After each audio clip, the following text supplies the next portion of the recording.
దేశానికి స్వతంత్రం సుభాష్ చంద్రబోస్ వల్ల వచ్చింది. ఈ మాట నేనంటే నువ్వు వినవు. ఎవడన్నది? బ్రిటన్ ప్రైమ్ మినిస్టర్గా అప్పుడున్నవాడు అట్లీ. వాడే మనకు స్వతంత్రం ఇచ్చినవాడు. అంటే అక్కడి నుంచి వెళ్ళిపోయినవాడు వాడు కదా. మరి నువ్వు ఎందుకు ఇచ్చావు, అసలు ఏమైంది కదా అని ఆయన 4 ఏళ్ల తర్వాత 1955 అనుకుంటా ఆయన కలకత్తా వచ్చినప్పుడు గవర్నర్గా ఉన్న ఫణిభూషణ్ చక్రవర్తిని ఆయన ఉన్నాడు. ఆయన అప్పట్లో కలకత్తా హైకోర్టుకి chief justice.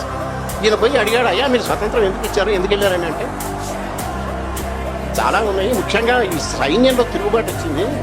Azad Hindu Fauj activities మేము భయపడిపోయాం. ఇక మేము ఉండలేని పరిస్థితి వచ్చింది, అందుకని వెళ్ళిపోవాల్సింది. ప్రధానంగా Subhash Chandrabose active and INA Indian national army activities వల్ల అన్నాడు.